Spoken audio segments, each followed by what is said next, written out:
the day of the Itadogun. Today is the day of the Ose. Um, we are dealing with a new symbol today. And so we have a new symbol that guides our dream incubation process. And so because of that, I want to back up just a little bit, and I want to ensure that the people who may be relatively new to the conversation um, have some idea of why the symbols are significant to our dream incubation discipline. And so we have within the School of Orisha Studies a threefold practice. And that practice consists of Odu studies. We study the Odus, we study the verses. Um, we learn to recite them, we learn the stories, but we comb through the stories and we analyze the stories and we seek to understand the stories on a personal level as well as on a collective level, on an esoteric level as well as on a cultural and historical level. That's part of our practice. So the Odu studies is a discipline in our practice. So if you're a student in the School of Orisha Studies, then you will be familiar with and eventually become well versed in the process of studying the sacred text of Ifa. The second dimension of our practice, or second discipline within our practice, is dream incubation. And dream incubation is a discipline whereby we are crafting the skill of dreaming on purpose, or at least pointing our spirit, our ori, into the direction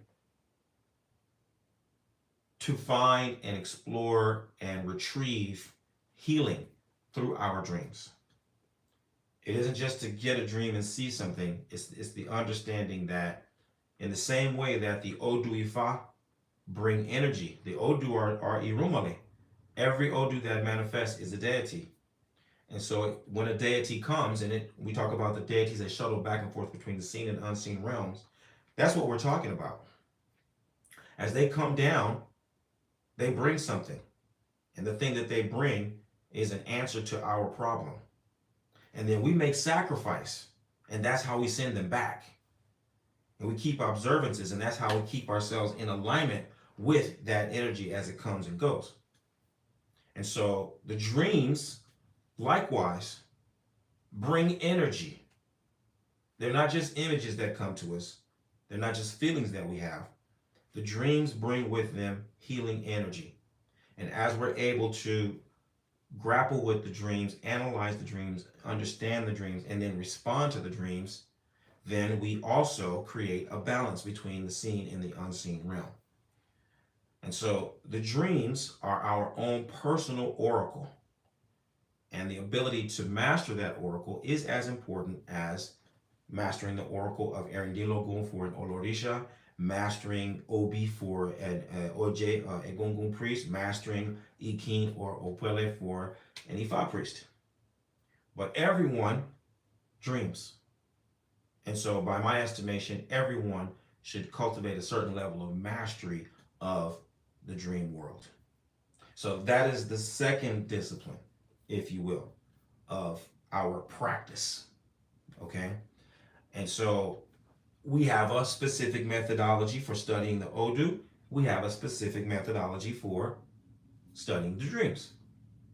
And then the third discipline in our practice is worship, is devotion. It is going before your shrine, reciting your Ijuba, your Oriki, your prayers, singing the songs, making the offerings of the water, gin, obi, etc. And likewise, there is a format for that. There's a structure for that discipline. We have a specific way that we carry out our devotion. So those three disciplines are what we could call the three stones that hold up our cauldron of spiritual practice. And I'm saying that based on there's a proverb: three stones will not allow the hearth to spill. And that's where you go into the, a village setting and you would see people would put 3 nice big stones underneath the fire, and that's what's going to hold the pot in place. So 3 stones are what hold the pot in place. And what's inside the pot? The pot's everything that you cook. The pot is the crucible, right? And so this is where we have numerous pots. So the pot could be Ifa, it could be Oshun, it could be, Shanko, it could be Oya. But it's a metaphor for saying that these 3 disciplines hold our practice in place and give us a strong ground to stand upon as we carry out our spiritual mission. Now we're here to talk about dream incubation, but I want to pan out a little bit more before we go into that, because for me, it's really important. Context is so important for you to be able to understand and conceptualize what we're doing and then get engaged with it. Because if you don't understand, then you can't really participate fully. You can go through the motions, but you can't put your mind into it. You can't put your heart into it. So context helps people to be able to really engage with the practices and the disciplines. What are we doing? Why are we doing all this? What's the point? What's the desired outcome? If we're successful at what we do here, what will happen? Will we get money? Will we get cars? Will we get the power to use our eyes to, beam people? We can see somebody we don't like, we can give them an eye and we can make them fall dead. What's going to happen if we become really steeped in all this? The most important thing that's going to happen through all of this is that you restore your identity. That's job number 1. As far as I'm concerned, my mission is to help you recover your identity and to define your identity not based on what science says, although, we're not refuting science, saying science is wrong, but I'm not putting it into the hands of the scientists to tell you who you are, because I know there was something before science. Not according to what politics say. You got a blue passport, oh, you're an American. Oh, you got a green passport, oh, you're a Nigerian. Oh, you got a license that's this color. Your license is that color. Your driver's license. Oh, you're from California. Oh, you're from Massachusetts. Oh, you're from Georgia. No, I'm not talking about that. I'm talking about the thing that existed before there was the United States. The way that your ancestors defined you before there was California, before there was Georgia, before there was Massachusetts. I want you to have access to the indigenous knowledge systems that have given meaning to our lives for millions of years. So that's the goal. That is the first goal. To help you recover, restore, regain your true identity. Because once you have regained your true identity, now it's going to be second nature for you to do what? Deliver on the ancestral promise. Once you know who you are, if you believe our theology, once you know your identity, then you know you didn't just show up here. You know you were sent here. You know you're a part of a mission that started in the time before time. It was a mission that your father and your mother were on. It's a mission that your grandparents were on. It's a mission that your great-grandparents were on. You are continuing a long, long, long, long mission. And so once you know who you are, and you can see yourself within the context of where you really come from, it's second nature that you will know exactly what to do. Just like an apple tree knows what to do. Just like a leopard knows what to do. Just like a lily knows what to do. They find their environment, boom, and they go. You put water on them, you put them in the soil, you give them some sunlight, boom, they're going to do exactly what they're born to do. But we as people have to become conscious of what we're doing, and then we have to point our awareness toward what we're doing. So it has to be deliberate. But my first order of business is just to wake you up so that you can get a real good sense of who you are.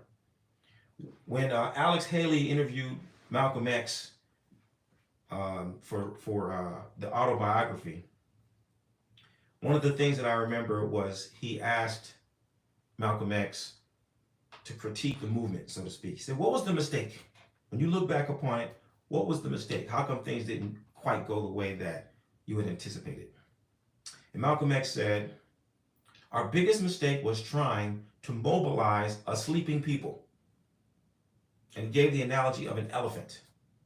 He said, imagine you're trying to move a sleeping elephant. It's essentially impossible. But if you awaken that elephant first, then it will be impossible to stop it from going where it intends to go. And so he said, if I had to do it all again, the first thing, I would wake the people up. I'd wake the people up. Then I try to mobilize them. And I myself, this is essential to my practice, because I started this 30 some odd years ago when I finished graduate school. And I went back to my elementary school, which was called Omowale Ujama. Omowale is an African-centered school based in Pasadena, California. It came out of the US organization, independent black school. And when I got my master's degree in education, I started working immediately on a human development and transformation model that, on one hand, took into account Western psychology, and on the other hand, Yoruba indigenous knowledge systems. So I looked at the two developmental models and the explanations for what is a human being. I fused them into a process, and the first thing I did was I took it back to my school. And I asked my teacher, my former teacher, she was my teacher when I was like 5. Mwalimu Naima was her name. Naima Olubala was her name exactly. And she was the director of the school by that time. And I asked her, I said, this is what I'm up to. Would you allow me to share this with the teachers and the parents? She said, of course. And so at that time, it was the model was called Olori Education. Olori meaning the owner of the head. So then I knew, right? So I've been doing this for like 30 years, at least. Olori was emblematic of the one who owns the head, because the head is the seat of identity. It's the Ori that chooses who you are. It chooses your mother and your father. It chooses your natural gifts and talents. I knew this much. This is before I was initiated to anything. This is before Hand of Ifa. This is before any Ileke. None of that. This is me following my natural gifts and talents. This is me trusting my intuition. Okay? And my training. Because these are things that I was trained in. So I went to Omowale, and I trained a group of parents and teachers in this human transformation, the eight module training that I provided for the parents and the teachers. It's fantastic. I loved it. Gave me a very good start and propelled me into doing another project and another project and another project, which brings me to where I am today, where we are today. But the only point being that the whole objective has been to awaken the people, to awaken our people. Okay? And so dreams, more than anything, awaken people to something that we know so very intimately and we know so very personally. It comes from within you. It's undeniable. It is just that unfiltered creative expression that is beyond tampering to a large degree. And so your dreams are an authentic way to really see yourself, to really get a glimpse of what's coming from within you before you get a chance to start thinking about stuff, before you get a chance to start criticizing stuff, before you get a chance to start scrutinizing and doubting and doing all of the things that we do in order to rationalize the life that we live in this day and age. Dreams are raw and pure. And so I have relied upon dreams in my own life, and I have helped many people to do the same in their lives. And so that's the importance of this particular discipline within our practice as it pertains to helping you to discover, reclaim, restore your authentic, original African identity. Okay? So, when we look at how we do that, what's the formula, so to speak? or what are the elements in the formula? One of the elements in the formula is the use of the Itadokun, the 16-day divination cycle. And more specifically, being able to pull out of the Itadokun 16-day divination cycle the key symbol. Each Odu has its own symbol. And that symbol is like, we could call if the mind has an unconscious, there's the conscious mind, the things that you can think about, but then underneath the conscious mind is the unconscious mind. And the unconscious mind is what feeds the conscious mind. The unconscious mind is where the dreams come from. That's why they're raw and pure, because you can't, you can't think them up. You can only kind of rattle the cage. You can only stir the pot and see what emerges to the top. If we think of the mind has a conscious mind and an unconscious mind, likewise, you have the Odu, which has a conscious surface that comes out as, where are we right now? Ofundi, right? We have Ofundi, which is on the surface. That's what we can see. Those are the verses that are recited. That's the stories that are told. That's the medicines that are given. That's the observances that are also prescribed. But underneath that Odu, there's a symbol, which is like the unconscious power behind that symbol, the unconscious energy that fuels that Odu.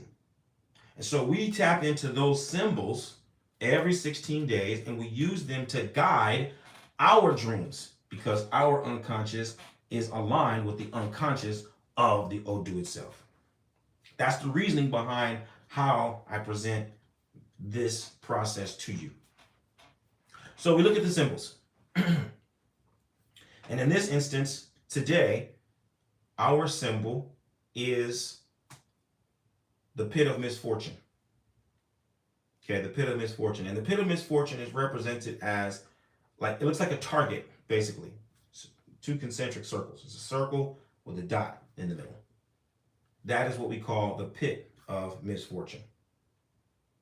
And so the pit of misfortune is one of my favorite symbols. It's one of my favorite symbols. And to delve into that, I want to ask you, because I see that even though we're few in numbers,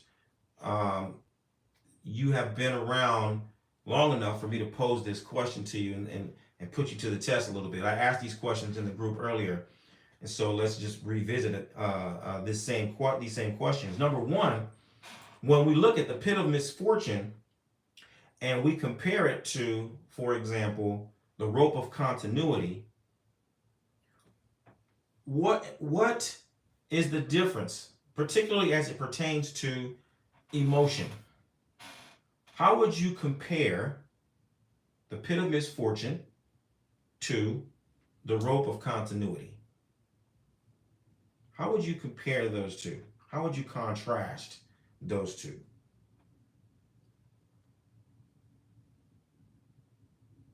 How would you compare and contrast the rope of continuity and the pit of misfortune, particularly as it pertains to emotion? Yes, Imodoye. Boy, Baba. Boy, Toe, how are you? I'm good. How are you? Yeah, it's getting better. Thank you so much.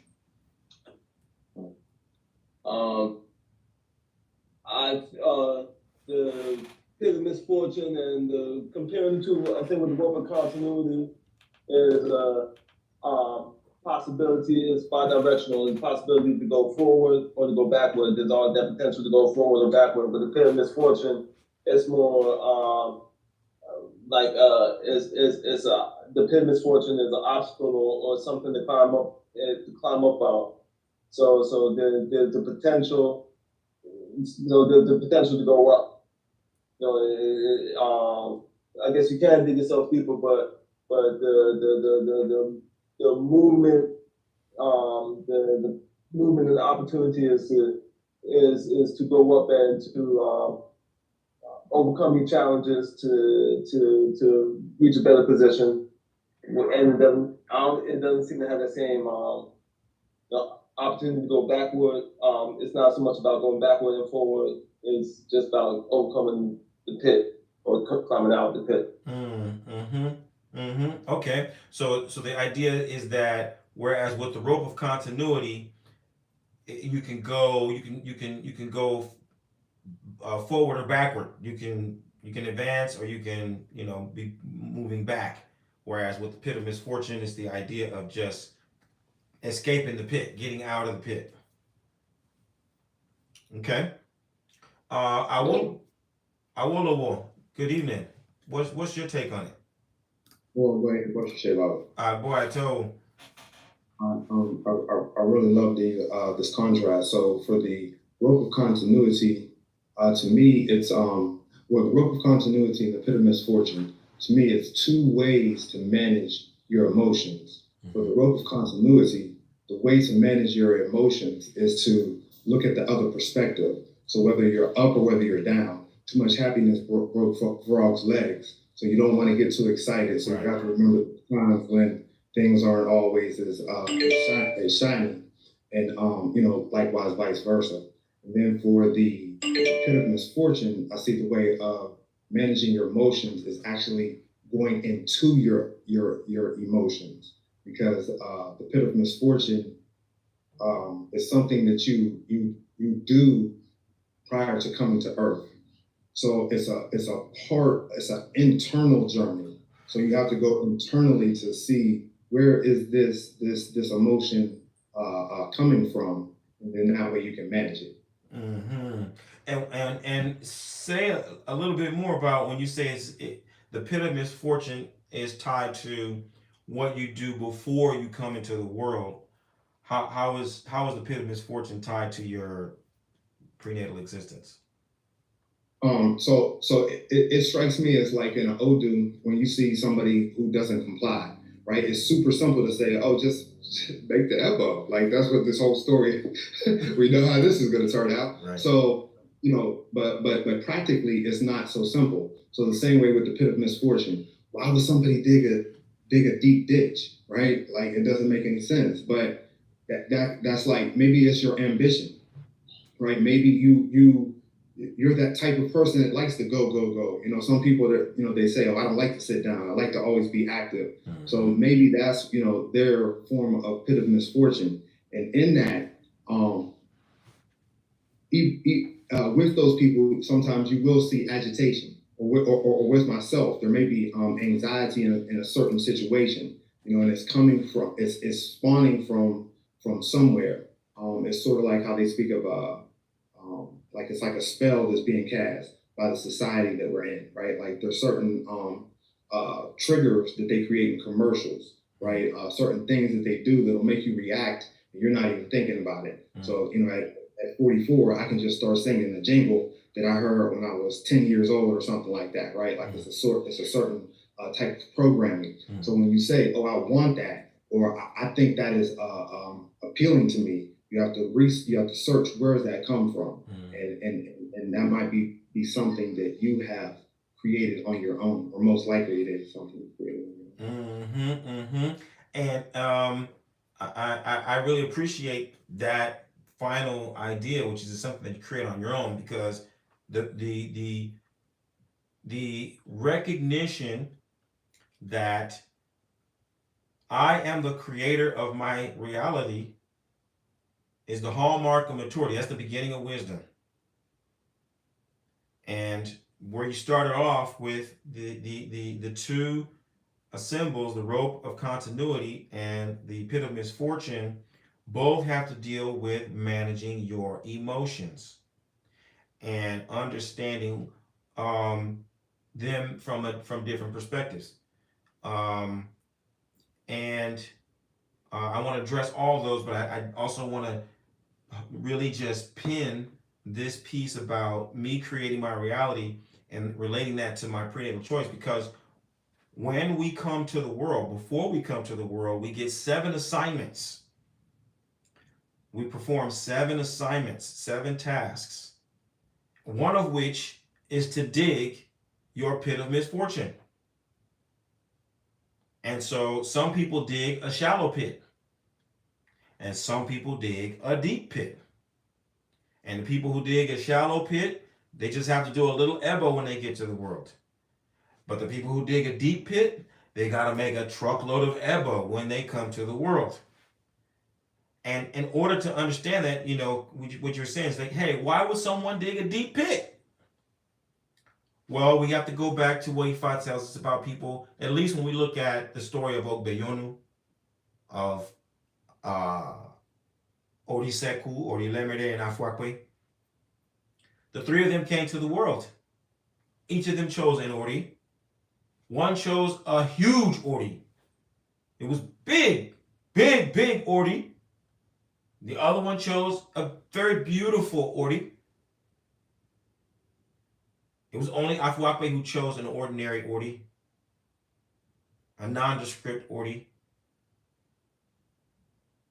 By the time they got to the world, the one who had chosen the big Ori, it started to rain. And it absorbed a bunch of water and the Ori caved in.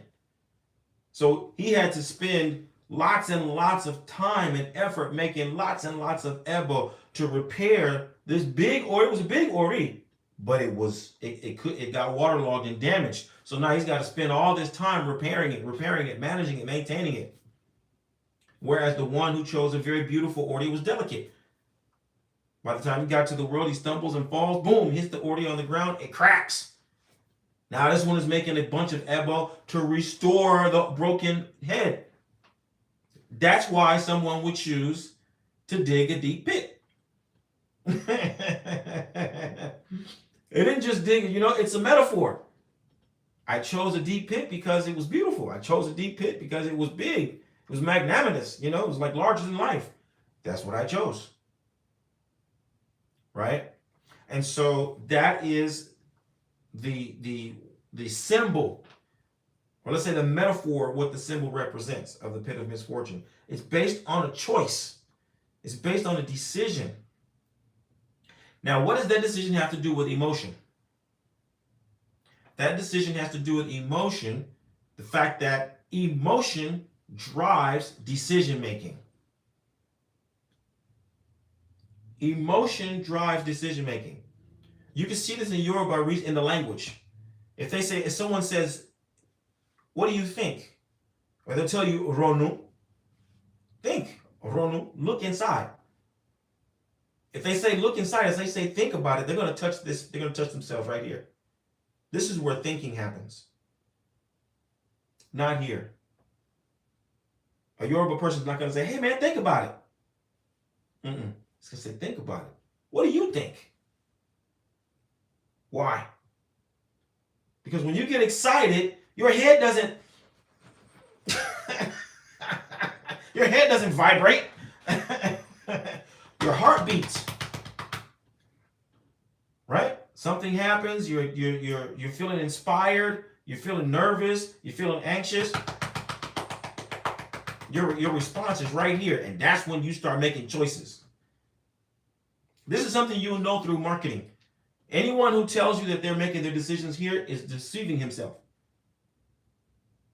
It's like you were saying about the jingle.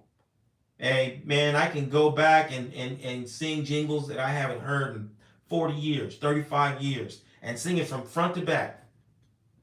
Because it's programming. And that programming is intended to spark emotion. Here we want to be really definitive that we're not just talking about love, happiness, fear, anxiety in those raw senses. When I worked in the marketing and branding industry, I was blown away by the degree to which once I went to a meeting at Walmart. I forgot what the name of this meeting is. But Walmart brings all their suppliers. So you know Walmart is the biggest buyer for everybody. Everybody, the number one buyer of everybody's product is Walmart. So these are all the major, you know, labels, brands, etc. A guy gets up there, he calls himself a marketing expert. He's talking, I couldn't understand what he was saying. And then he put this periodic table up on the wall, on the screen. And it was like a periodic, you know what a periodic table looks like. A grid with, like, you know, 40 different little rectangles with numbers in the corners and exponents. You know, they look like CO2 and H2O and like that. He starts talking about it, and then, you know, about 10 minutes into his presentation, he said, this is a model of the shopper's mind. And by the shopper, he really meant women. The shopper is woman. And the woman runs the market. Because the woman is the one who is primarily going out buying for herself, for her husband, for her children, for her friends. So they have mapped the woman's mind to tap all the centers, to stimulate all the centers of the mind, and prompt her to want certain things, need certain things, feel inadequate this way, feel anxious that way, feel excited this way, feel happy that way, right? And they put it all there. So from the time you walk into a store, they've placed things on the far end of the store so that she will see this and start mapping her way through the store. It's like a maze. And they're guiding her. Men too, but it's just men in a different way. The man's map is different, I think, you know, than the woman, and less elaborate. Because the man's going to take fewer channels, basically. But they map it out. And then they know certain women are going to go to certain places. So they've got things at this height. And then they got other things at this height. So that when she goes in and she's got a baby in the stroller, mother's going to see this on this shelf, but the child is going to see this on the lower shelf. The colors are going to be coded, everything. She's got a child who's 10, she's got a child who's 7, she's got a child who's 3. They've got these things set up on different aisles. That's why you see weird little knickknacks on the, you know, canned aisle, the canned vegetables aisle. They got these little odd things. It's like, why is this here? Because the child is going to see it. So all of that is what we're talking about when that's inclusive in what we're talking about around emotion and managing your emotion. This is important because I want you to understand that your emotions are being managed for you. That's why I said you're not making decisions from here. Someone else is managing and stimulating your decision-making process by putting things in front of you. And social media is 1,000% about that. That's what the algorithm is all about, to stimulate you in a particular way. You like this, we're going to give you more. You like that, we're going to give you more. You like this, we're going to give you another one. Oh, if you like that, then you probably like this too. Okay? So your mind, your emotions are being managed for you.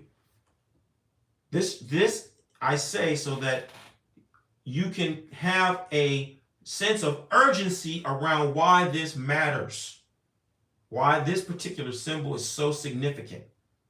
If you refuse to manage your emotions, then know that someone else is managing them for you, and they're managing them specifically and explicitly for profit. They're exploiting all of your natural raw emotion to make money for them, sell more product.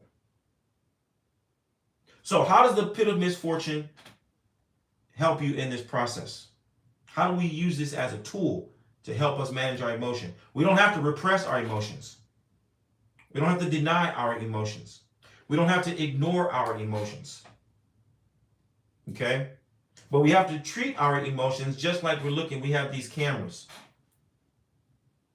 right? It doesn't make a lot of sense to look at the camera, right?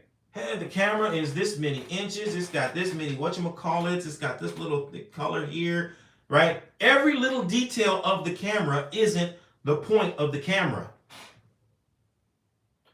You use the camera to look through it and see something else. Your emotions are not something, when you see this symbol, your emotions are not something that you focus on and obsess over. I'm angry, I'm angry, I'm angry, I'm super angry, I'm furious, I'm enraged, I'm rabid. No, that's not the point. The point is to look through the anger. What's on the other side of all that anger? Not even why are you angry or what are you mad about, but just what's on the other side of the anger. If you can use that anger like a telescope, and a telescope can show you something 1,000 miles away, 50 yards away, it can zoom in and bring something real close. If you were to look through your fear, if you were to look through your joy, your bliss, if you were to look through your anxiety, if you look through your anger, if you use it as a tool, what would it show you? What could you discover on the other side of your emotion? Because if you can see what's on the other side of your emotion, you can make your decision based on that thing, based on that reality, based on that impulse, not based on your fear, not based on your anger, not based on your happiness. What's on the other side of that? That's the way that the pit of misfortune as a symbol serves you. It gives you a way of experiencing your emotion, whatever it may be, claiming it, owning it, accepting it, but not over-identifying with it. You are not your emotions. You are not your emotions. You are not your thoughts. You are not your words. You are not your actions. You are not your habits. You are the one who chooses your thoughts. You are the one who chooses your emotions. You are the one who chooses your words. You are the one who chooses your behavior. You are the one who chooses your habits. And it is emotion that is driving the majority of those decisions. So as you look through your emotions, you're going to get a better sense of what's motivating you, what you're trying to get away from, what you're trying to get close to, what you want to accomplish, what you want to avoid. That is the blessing of the pit of misfortune as a symbol, because it puts you into the position where you get to actually see yourself now making your decision. If you can get on the other side of anger, you can see yourself choosing to get angry. If you can get on the other side of your fear, you can see yourself choosing to be afraid. If you can get on the other side of any emotion, you can see yourself choosing that emotion. And that is Ori. That's your superpower. Because your Ori is the chooser. Your Ori is the designator. Your Ori is the one who's the selector. Your Ori is the DJ. Ori is picking all the tunes. And when the track is nice, you got to play it twice. When you find something that's really working for you, you keep choosing it. You see this one don't work, ain't nobody dancing to this one, let it go. But you got to get on the other side of why you're choosing one thing or another in order to really observe yourself making your decisions. This is your superpower. Until you do this, you remain a victim. You remain, the person that everything happened to me. This happened to me. That happened to me. This happened to me. That happened to me. When you hear someone's story and they tell you about episode 1 and episode 2 and episode 3 and episode 4, and in every episode, Billy Bob did me wrong. Terrell just dogged me. Janie Jane just ran me, ran me ragged. And they telling you story after story after story about how all the world and all the people in the world somehow victimized them. You know that that's someone who's going to repeat that story again. And as a matter of fact, you're probably going to be part of that story. The next person they're going to be telling about how you were the one who threw mud in their blah, blah, blah, blah, blah. Because they're not owning their decision making. So the pit of misfortune as a symbol creates this wonderful opportunity for you to exercise your superpower and own your experience, own your emotions. Own your emotions. Something happens and you can tap into it and say, man, I'm angry about that. Right there, that's where the whole conversation ends. That's where everything stops. You just own that. Yep, I need to stop right there. What am I angry about? What's on the other side of that anger? I don't have nothing else to say to you. This doesn't have nothing else to do with you. I need to know what's on the other side of this intense emotion. I need to know what this intense emotion is showing me. Just like if it were in a dream. You got the symbol that shows up in the dream, but what you really want to know is, what is this symbol representing? You can have a dream and it could be something so mundane, but you have all this feeling. Last night I had a dream. And in my dream, I was in an apartment. I was in California. And I was in an apartment there's no place I've ever lived before. And I was with a childhood friend of mine. And we were walking down the hall or something. And, we were in the back. We were in the bedroom. And we hear somebody at the front. We realize somebody's broken into my apartment. So we come down the hall and we see these two young guys. So I approach one of the guys and I escort him out.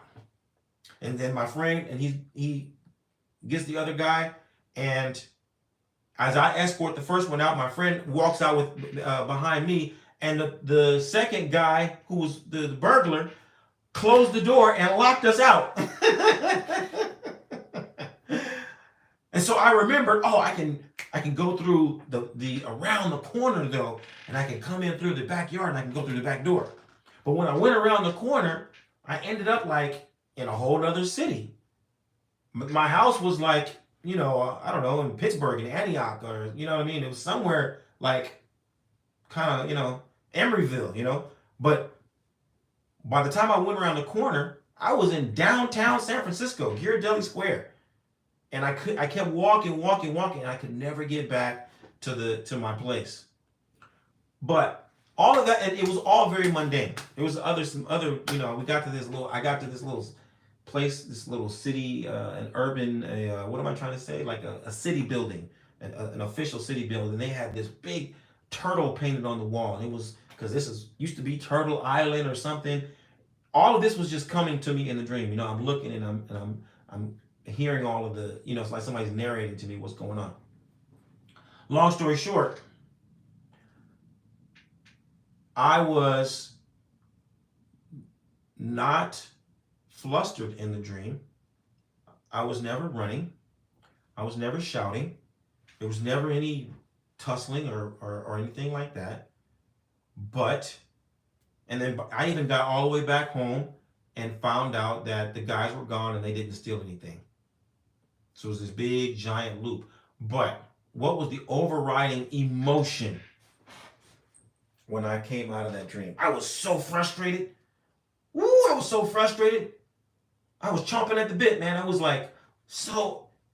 And that is the blessing of the dream. That's the medicine of that dream. The emotion.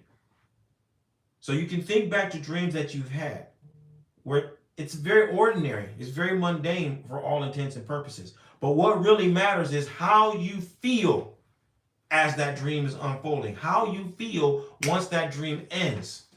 So you'll notice when we do our dream, analysis, a person will tell me the dream after I sift through it all and try to get all the details and, have you tell it and retell it.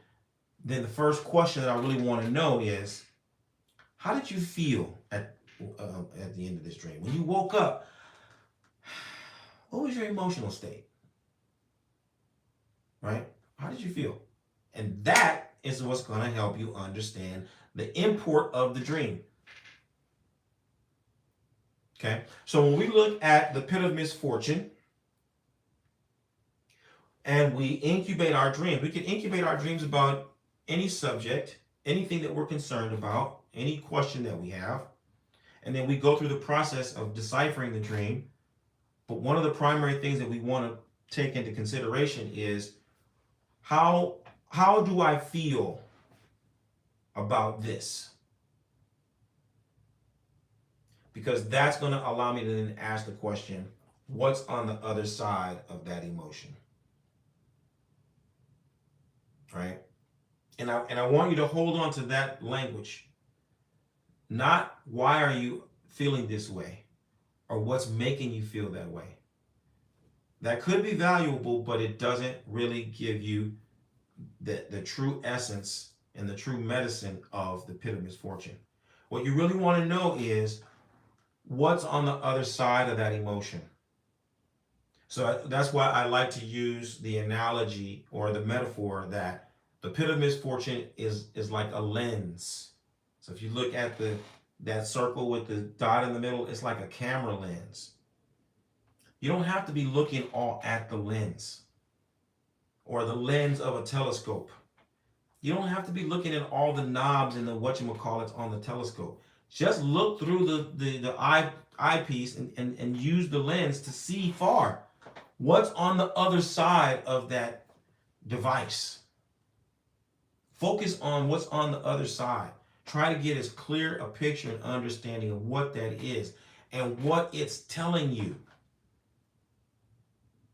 Because you're probably going to find some core value. And underneath that core value is going to be some experience. Because experiences create values. Somebody steals from you, that's an experience. Then you're going to get a value about stealing. Somebody lies to you, that's an experience. And then based on that, you're going to start to develop some values around that. Someone gives you something, that's an experience. And you're going to start to have values around people, about giving people things and receiving things from people, right? So experiences create values. Values drive experiences. All of those things work together to create, or all those things work together based on our emotions. They help cultivate our emotions. So when you look through the lens and you can see what's on the other side of the emotion, you're probably going to discover a core value. That's why you have this strong emotional response. Then you can start to ask, what happened in my life? What experiences have I had that are informing this core value? So that this dream that I had, which is very simple, has me waking up sweating. Why? What's at the depth of that? Some deeply seated experience. Okay, so the pit of misfortune, this is why I love this symbol. It opens up a lot of very deep opportunities for you to explore what drives you. Because emotions drive decisions. Data drives us to make conclusions. 2 plus 2 is 4. End of story. 1 plus 1 is 2. No more to discuss. Data leads us to conclusions, but emotions drive us to make decisions. Emotions are irresistible. Emotions are supreme. But emotions are like wind. They're not a reliable thing for you to be dependent upon. You don't want to be making your building your house on emotion. You don't want to be building your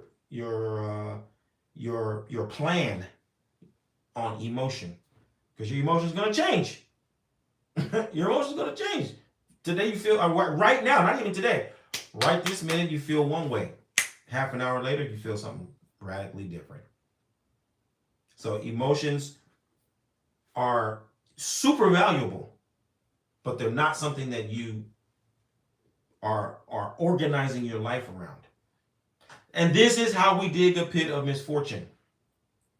If I make my decisions in response to my anger, I'm probably going to be making decisions that will be detrimental to me. If I make my decisions based on my bliss, my comfort, I'm probably going to be making decisions that are unfortunate for me. If I'm making decisions based on my fear, I'm probably making decisions that are not beneficial to me.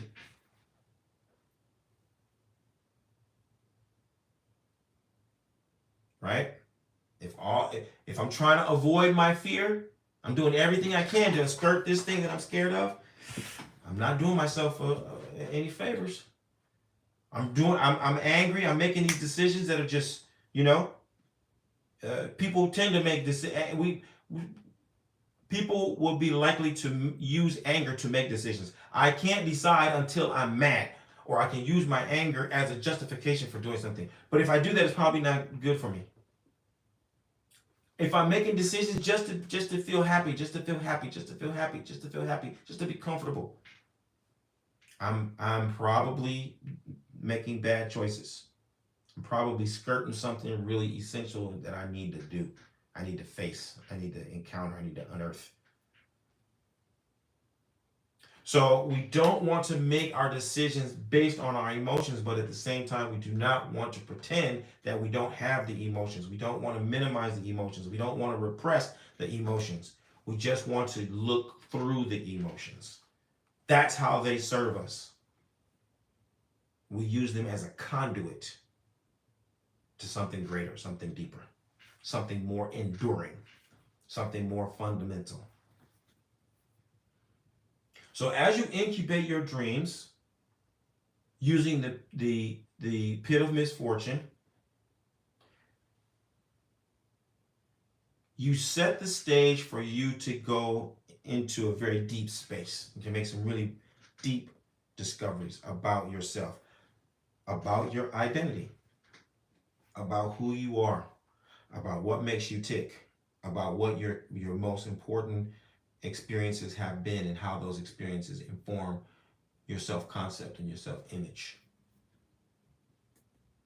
Very powerful, as we consider that the goal here is to rediscover your true identity. Because again, you are not your feelings. You're not your emotions. You are not your emotions. And a lot of us are trapped by this unspoken idea that I am my emotions. Whatever range of emotions you identify with, or whatever range of emotions people identify with you. You are not your emotions. You are the one who chooses those emotions. So who is the chooser? That's part of what the pit of misfortune helps you discover. Who is the chooser? Who is that you before you choose to be happy? Who is that you before you choose to be sad? Who is that you before you choose to be angry? Who is that you who before you choose to be afraid? Who is that you? How much more in touch can you get with that you? How much more time can you spend as that you?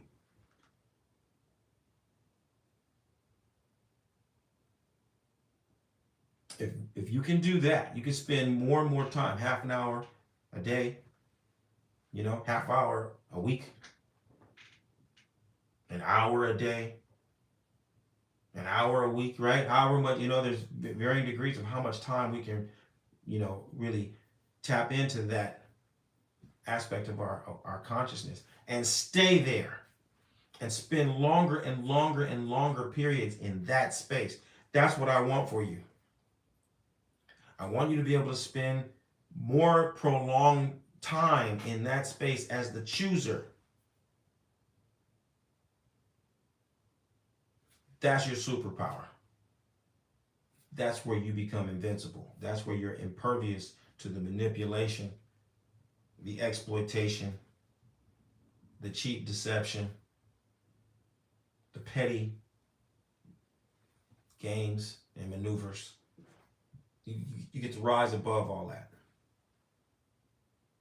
and stay all above it longer and longer so that you can plan and coordinate, strategize, and then make deliberate decisions based on what you really want to perpetuate, what you really want to create, what you really want to realize.